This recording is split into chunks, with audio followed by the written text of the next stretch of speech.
What's going on, believers? It's your boy Rebalance with a segment about my rugged thoughts. And the topic for this discussion is going to be poor man's remedy for fear. And before I get into the details, I do just want to add a disclaimer. This is not financial advice. I am not a licensed trade advisor, financial advisor, investment expert. None of those things. I do not claim to have any certifications or qualifications to provide any sort of financial advice to anyone. So please do your own research and remember that there is risk involved with trading with live funds. Now that that's out the way, the two types of fear that I really want to focus on are the fear of losing and the fear of missing out, shortened to be called FOMO. And so, before I even dive into the details about that, just want to give a little bit of context. I want to have a moment of transparency to build trust with those who have taken the time to hear my rugged thoughts. So, to try to keep it short and simple, the main point is that the way that I'm built from a mental perspective, compounded by the cards I've been dealt, is led me down many trails over the past, I'd say, 8 years specifically, in search of some sense of purpose. And I'm usually like an all or nothing type of guy. It's usually all or nothing for me. And there's a saying, teamwork makes the dream work, that I've always like that saying has always been something that was heavy to me. It holds a lot of weight because I believe that for all or nothing type of people, that's where that saying really applies, right? When you have like the right mix of all or nothing type of people, when they all come together and work on a common goal. And so, where that thought comes from is really from economics, from this word called specialization. Where, if you look this up again, do your own research, right? But the basic idea of that is that whatever one country in particular, for this concept of specialization, whatever one country is best at producing and can produce the most of in the shortest amount of time, that's where their focus should be. Because when they work with other countries who are better at producing other materials or resources and things like that, right? Like it just makes sense from a teamwork perspective to be all in or be all or nothing basically on what can be produced at like the highest level, you know? Because then weaknesses are then covered through partnership.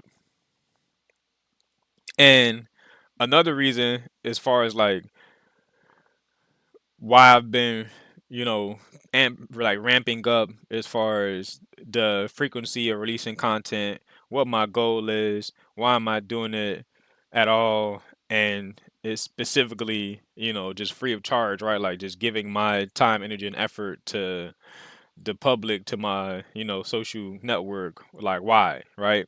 And so again, just that transparency moment.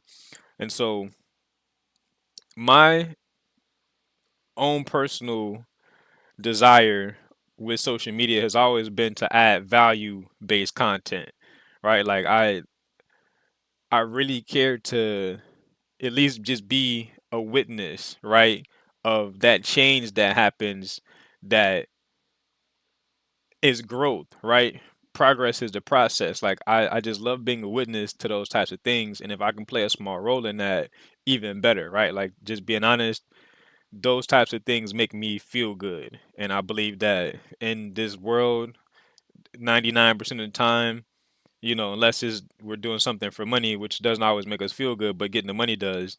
But 99% of the time, I feel like we're doing what makes us feel good, whether that, we've qualified as good or bad internally, right? That's subjective, but I do feel like 99% of the time, that's what us as human beings are doing, right? And so there's also another type of content though, which is really popular on social media, in my opinion, and as simply from a like economic standpoint, I'm looking at it as supply and demand based content. For example, all people are born with eyes, right? And beautiful women is something that eyes desire to see. And so, as far as supply and demand, right, that concept is concerned, the supply of half naked women would not be getting as much attention as it is if there was no demand for it. So while I may not feel like that content is value based content, it is supply and demand based content, just so you kind of get an idea of where I'm going with this, right?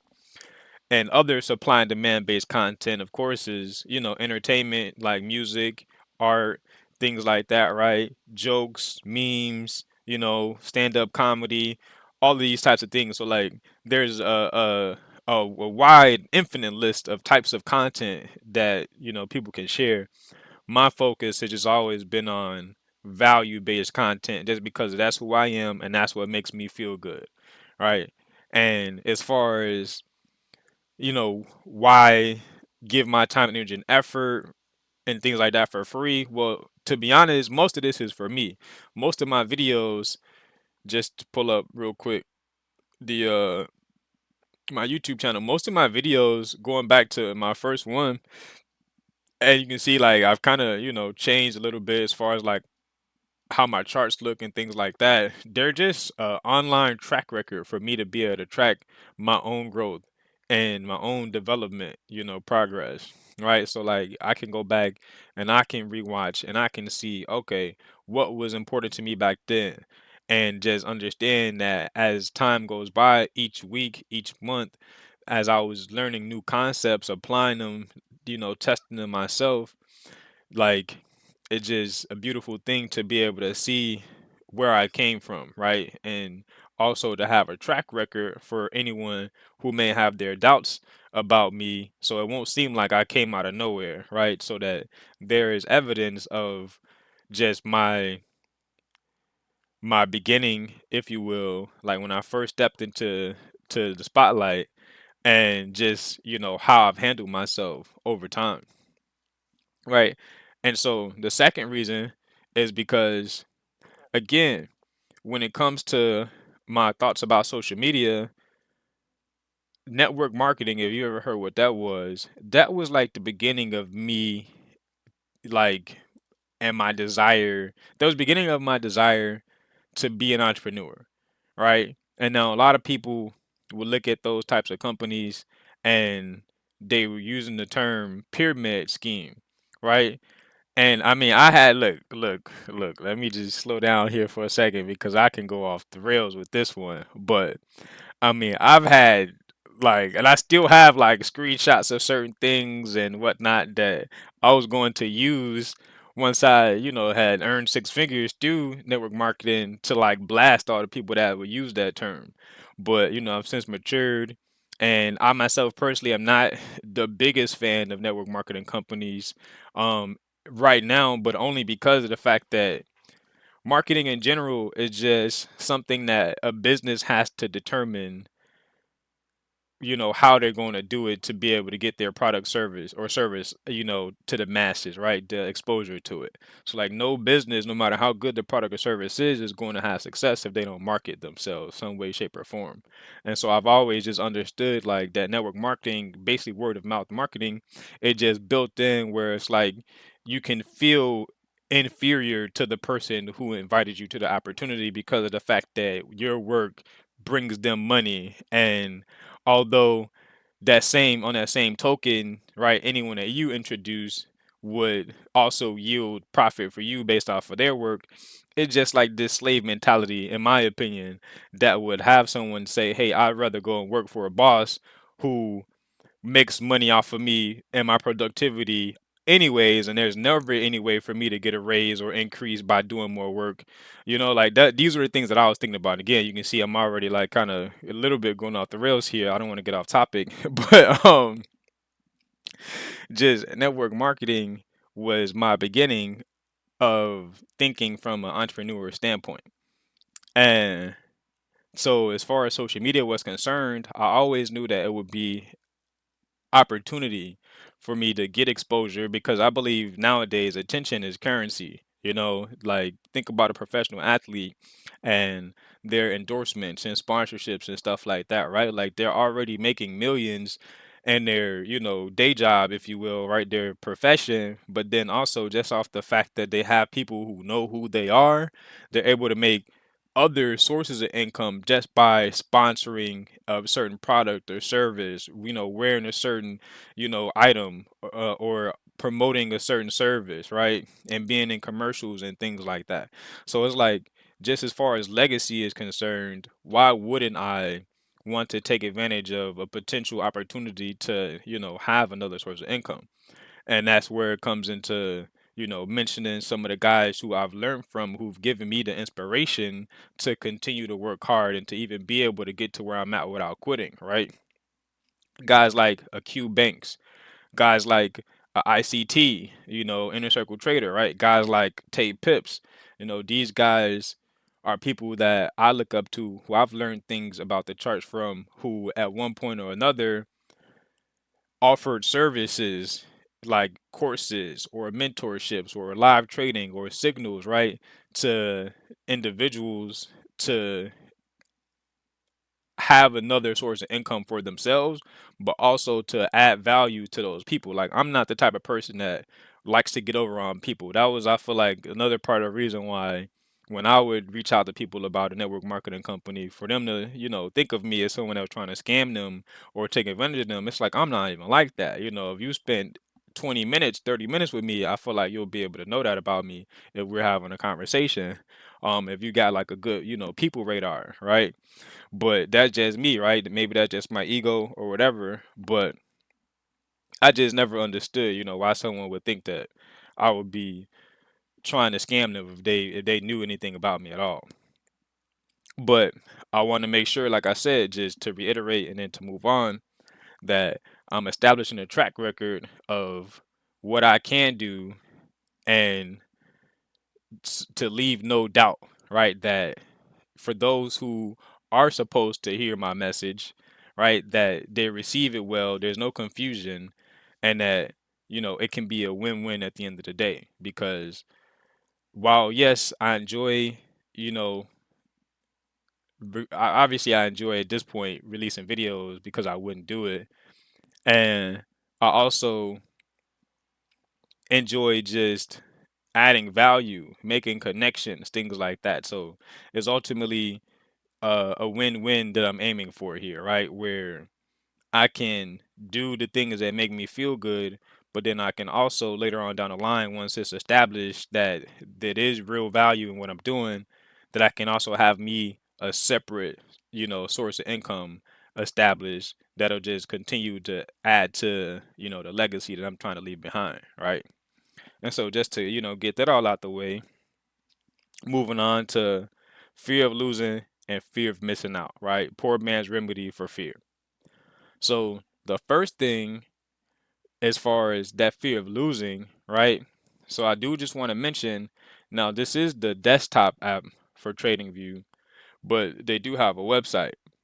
And TradingView, if you don't know how that's spelled, there you go. This is, like I said, the desktop app, but then there's tradingview.com, which is also free. I'm not an affiliate or anything with any of the companies I'm going to mention, any of the people I've already mentioned. I'm just being transparent, right, with those who are willing to listen. Again, just to establish some trust, but also to give you some free game that you can go and do your own research about. And if it's helpful to you, great. Great. That's that, you know what I'm saying? I hope it's helpful to at least one person. And if it's not, that is okay. I'm sorry to waste your time, right? But as far as, again, fear of losing, TradingView is free. They do have an option where you can pay for three different tiers of access to their platform, but the most basic and the most, simple to get you started to open up a chart and look at, price for the first time on your own, which is going to be necessary, I believe, for anyone that's in this business or, interested in this business. Like, I feel like that is a necessity. But again, that's just my personal opinion. I'm not, no way, shape, or form qualified to tell anyone what they should or should not do. Do your own research. Okay. But another thing which I've referenced before and prior videos, especially the most recent ones, is simulated trading, right? Paper trading, demo trading, right? Those are risk-free opportunities to practice what it feels like to take a trade, what it feels like to manage a trade, right? What it feels like to exit a trade. So again, we're on the topic of fear of losing. So that are two things right there just to kind of like set, an individual at ease that, okay, access to the data is free, access to practice is free, right? And then as far as resources, I mean, you got me, who this is now my 30 something video, and I'll continue to do free videos throughout the rest of this year.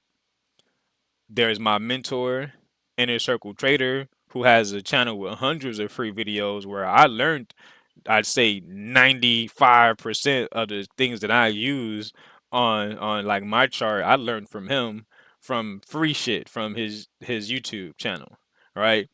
And then there's other, channels.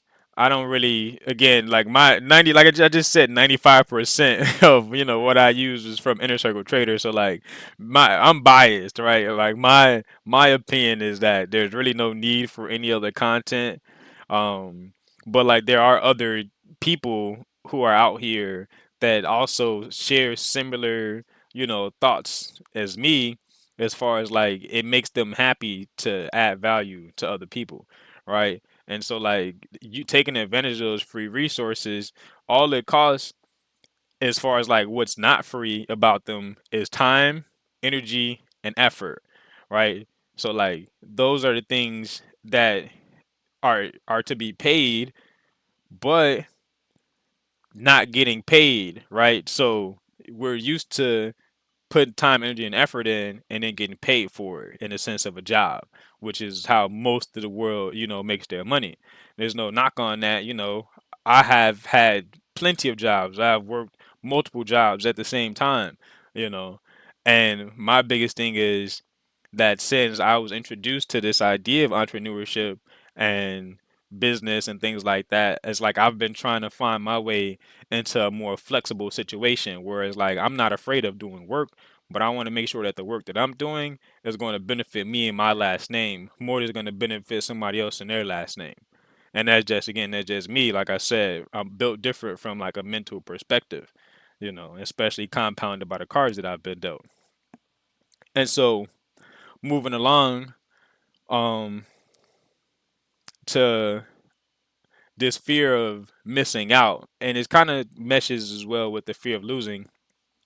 But on my Monday video, I showed the trade that I took on this demo account, and I just want to give a little bit more insight into this account and what it really is. And again, I'm not affiliated with any companies or anything like that, just me being transparent with you, right? And so just to show real quick, right? So this was that the trade that I took on Monday, which was the 15th. And so again, just to put the trade history up there. So this was that trade, right? Got into a buy here and took my partials and then had my full exit there. And then after I got out, look at how price, right, drifts from that high, ends up taking out this low, more consolidation. And this was today. We dropped, and this was a trade that I missed on a 3 minute. It was up here. It traded lower to where that orange line was. And then since then, right, we had a nice expansion higher. And look at it from like an hourly perspective, right? Clearing all of the highs that it had left. Kind of like building up a liquidity line. Like I said, I don't really believe in trend lines. A liquidity line was resting above all of these highs, and it blew right through that today on a day where there is no high or medium impact news in the marketplace. And so I wasn't anticipating that. I wasn't obviously, as you can see, I didn't participate in this on this account in particular. But again, now let me get into the next part, like I said, to provide some more insight. So that is what is called a funding challenge or a prop firm challenge account. And so again, the topic here is poor man's remedy for fear, right? So, like I said, there's risk involved with trading live funds. But from my experience, there are ways to mitigate or to be able to manage that risk, right? And one of the ways I've discovered and that I'm actively participating in is utilizing these things called prop firms. Again, I'm not affiliated with any of them. There are a plethora of them. There's a few that I actually am in their Discord group, so you'll see those when I go over to that part where I kind of bring up my Discord and how I use that. But what they allow for essentially is for you to prove that you know what you're doing, right? And then once you can prove that through trading on near simulated accounts and reaching different profit objectives, right, that they have set within a certain, most of them have a time limit. This one in particular does not. And so that is one of the reasons why I like this one. I'll just say that. But the point is that it's low risk, right? So as you can see, this account, the starting balance was 5,000, and just looking, on the dashboard and things here, so far, right, the profit is 2.8% on the account. You can see some of the rules here, right? There's a daily loss limit of 5%, maximum loss limit of 8%, meaning that, if I was to lose 5% of the account, then basically I would lose a challenge and I would have to buy another one, essentially. Same thing with a maximum loss. Just can't get anything lower than 8% from the starting balance. Otherwise, right, I lose the account. And going down to where you can kind of see where the targets are, so you can see the profit target is also 8%. So maximum loss is 8%, the target is 8%. So far, I've achieved 2.8% of that 8% target, right? 141 out of 400. And also, again, here are those trades, right? Remember, I said I took partials. You can see also the timestamp, right, of when the trade was entered, and then when each individual, partial and full close was taken, right? So that first partial, the second partial, and then the final full close out of the trade. So all together, that yielded just below 3% on that, right? And now going to just the part where you can see how much this opportunity costed me. So again, the goal is to achieve $5,000 in funding. These are just all of the different options and things like that. The price for that, $50, right? So there's free price data, there's free simulated trading, there's free resources, right? And then there are low risk, low cost opportunities to receive more funding, because the alternative, and this was something that I posted, I believe it was back in like September, October of 2022, so just last year. It was in particular emails from this broker here, Carbon Capital, which again, I'm not affiliated with any of these platforms. You won't find an affiliate link for any of them. I'm just being transparent here, right?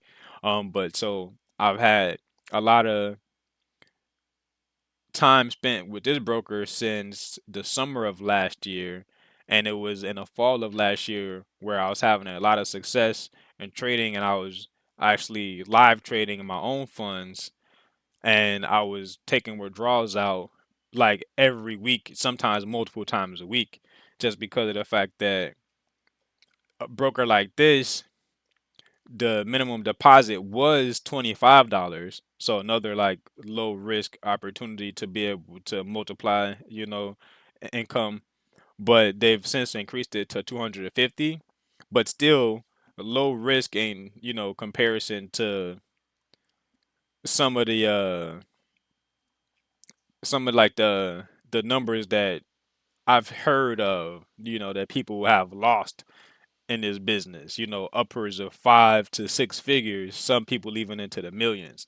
So just from a perspective of like even working the most minimum wage job on a weekly basis, receiving, let's say, for example, someone's weekly income is on a low end, let's say $400, right?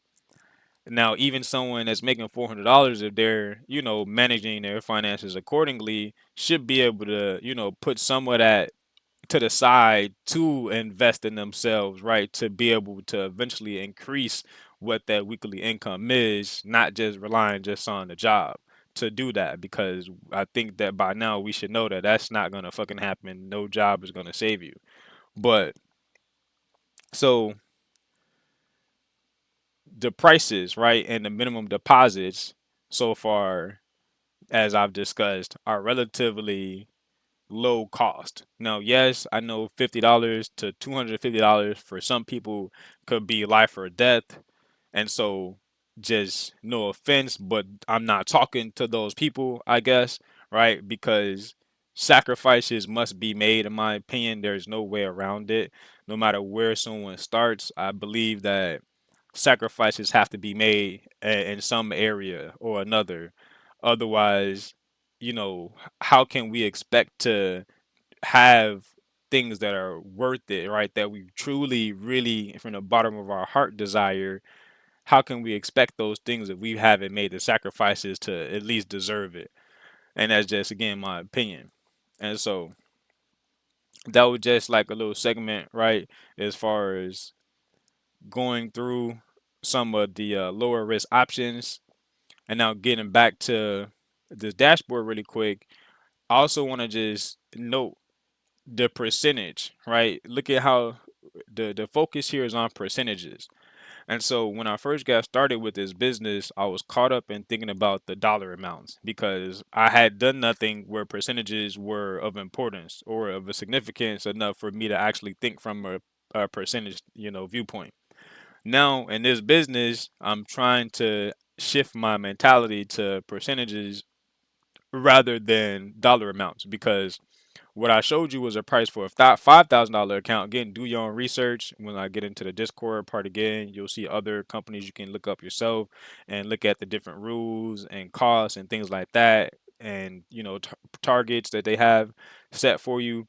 But the main point is that regardless of the starting balance, whether it be 5,000, 50,000, or 100,000, right, or more, 1% is something that can be consistently utilized as far as like a unit. You're looking at it in terms of units, right? Like 1% is 1/100th of the account. Now, if 1/100th of the account can be, a profit, whether that be on a daily, weekly, monthly basis, whatever, right? That's something that can be compounded. And so it doesn't matter where the account starts at doing those numbers, right?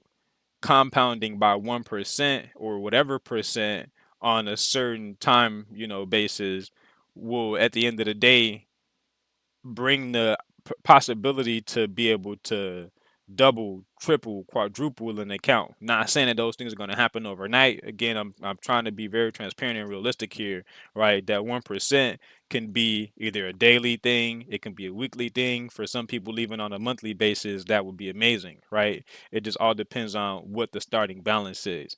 And so, again, the topic is poor man's remedy for fear. So I'm speaking from the perspective of like people that don't have much to work with, what makes sense, right, for people in that boat. And so moving on, consistency versus get rich quick, right? That's definitely a mindset shift as well that I've had to go through when I got introduced to this business. The people that, brought me in were more of the get rich quick mentality, trying to pass that along like that was something that was easily, possible for a lot of people that get involved with this business. And I'm, sorry to break it to you, but that's all bullshit. Okay. Like consistency is definitely going to get you way further than get rich quick will in this business. Okay, so doing things that can be done consistently rather than doing things that can get you rich quick. I definitely, again, I'm no licensed advisor, but I do recommend focusing on consistency as opposed to get rich quick, right? And so now to talk about the charts really quick, and then this will kind of segue into the discourse section of this. But so just doing what I do on a weekly basis, right? So Thursday has begun, at least for me. So you see, I slide over right my vertical line, just denoting where Thursday starts trading.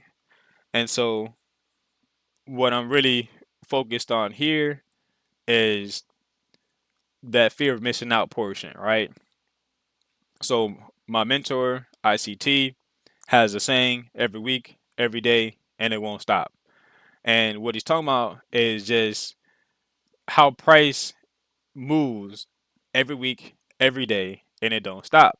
So this mindset, this fear of missing out that a lot of new traders, even people that have been in the business for a while, that fear of missing out that's experienced is, I believe, a cause well, I believe a cause for that is not truly believing and understanding that every week, every day, and it don't stop, right? Like there is no such thing, in my opinion, anymore as a missed opportunity because if I missed the opportunity, it was not my opportunity.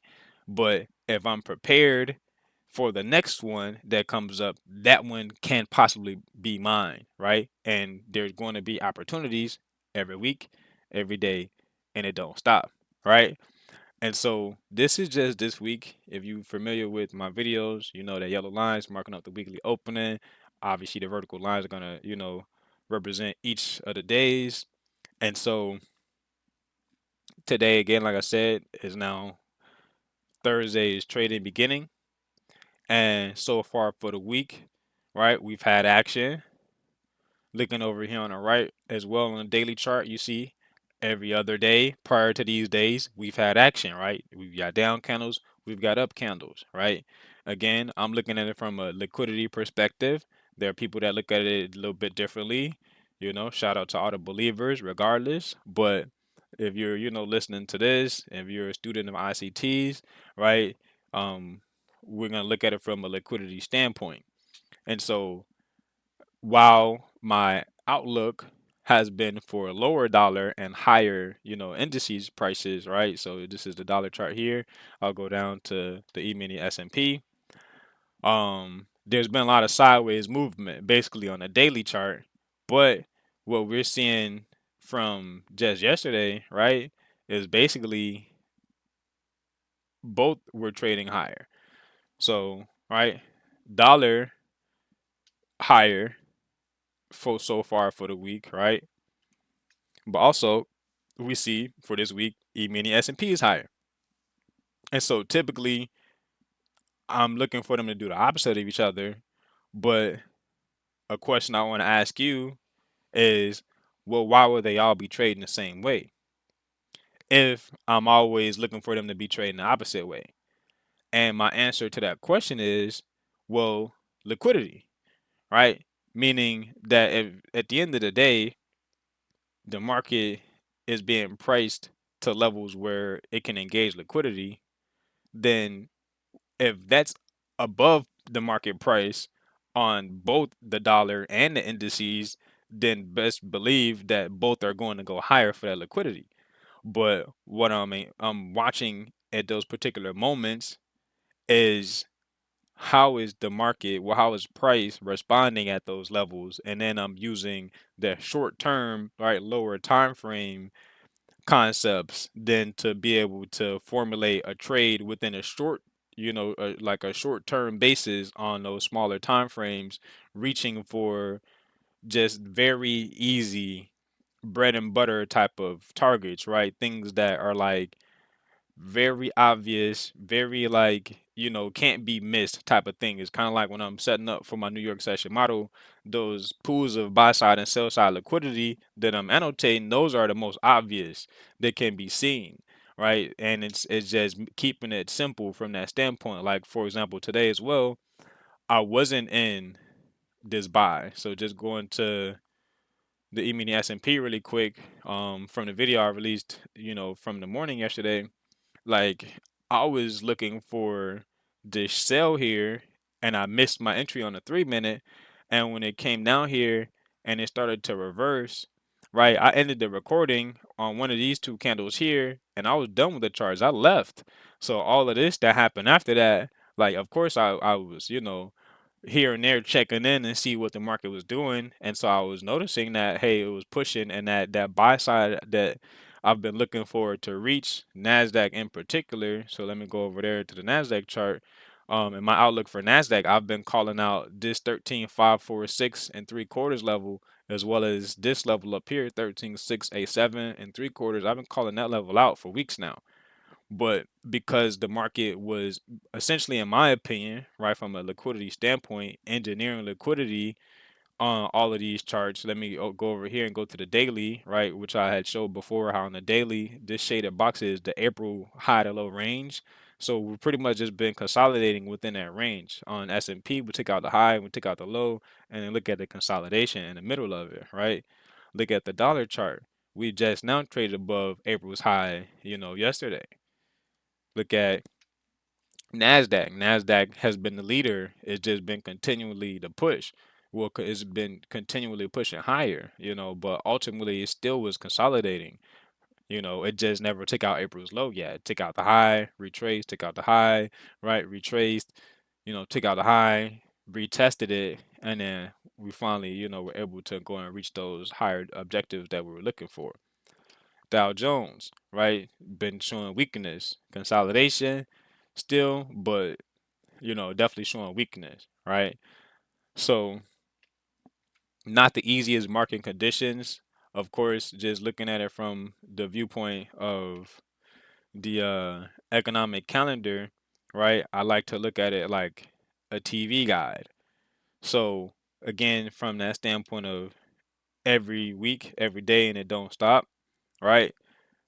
This is just going back all the way back to the beginning of the month, right? From May 1st. So I tend to just focus on the red and orange folders, the high and medium impact folders. And so these are just going to be days where there should be volatility in the marketplace. Doesn't mean that it's going to start getting one directional. It just means that there should be, large price runs, higher and lower, and they should be quickly reaching for different pools of liquidity. And that's just kind of like how I've learned to, anticipate what happens on days when there's, high impact or medium impact news going into the market. But the cool thing about this as well, again, we're on the topic of fear of missing out, is that all of this stuff is known beforehand. So this week in particular, this event is what I'm looking forward to the most. I want to see what this does to the market. Whenever Fed Chair Powell speaks, usually there's lots of volatility before the man even says good morning. You know what I'm saying? Like right at 9:59 and 10 a.m. and like a millisecond, right? Like you'll see typically some crazy spikes in price across the board on every asset before the man literally even says good morning, right? And that's just because that's built into this whole, it's a business, but obviously every business has, you know, its way of being profitable. And so those who created this business, there's a game that they play with us. And a lot of that, comes by way of these news releases coming into the market and then, price being delivered in such a way to inspire or induce, trading to happen, right? Which is adding liquidity into the marketplace and, basically generating lots of profits for those that know what they're doing. But being able to look ahead and plan ahead, right? Because my three main things are this: where do I think price is going? Why do I think it's going there? And when do I think it'll go there? So the first two I've gotten really good at, if I do say so myself. But that third part, the win, that's the hard part. That's where patience is required. That's where discipline to call it a day after a loss or two is important, right? Because no one knows when. unless it's someone who's in direct control, right, of the algorithm that controls price. Like, there's no way to know when any of these days, any of these news releases, any of these days without high impact news. Wink, wink. Today was a day without high impact news, and look at the price run that we got, right? So it's like whenever the algorithm is ready to expand to the next, area, that's when it'll happen.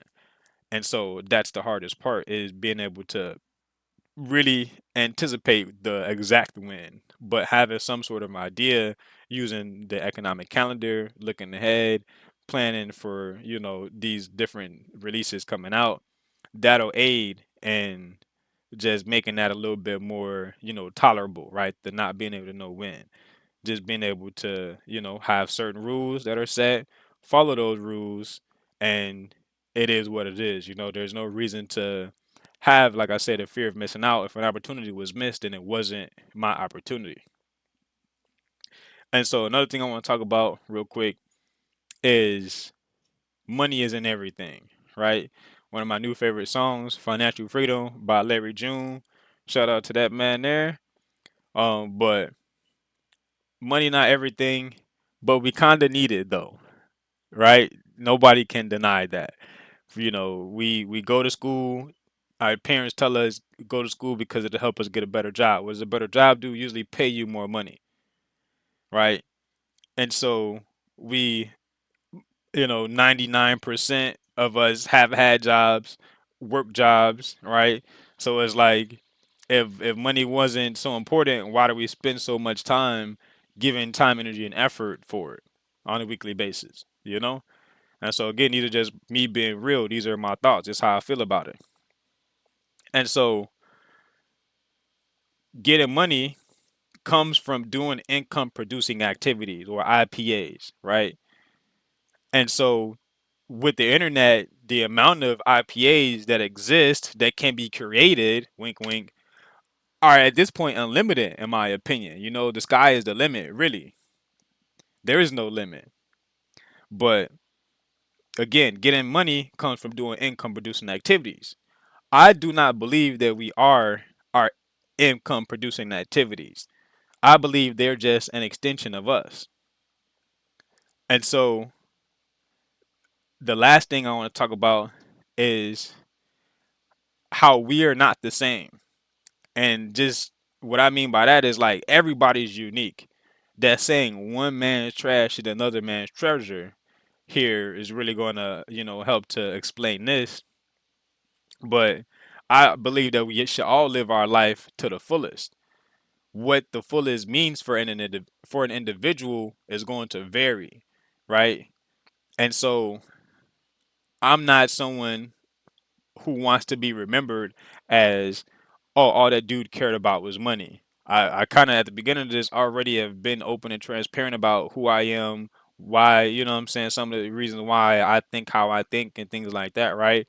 And it's not about the money itself, it's more so about the freedom and the ability to then do more feel good activities, which for me are being of service to other people, right? Being able to help other people, being able to inspire and play a small role in the growth of other people, right? So things like that are the real reason why I even care to have the things that I want in life, which are at the most basic level, just freedom, right? The freedom to do what I want, when I want, where I want, with who I want, for as long as I want, just to name a few. You know what I'm saying?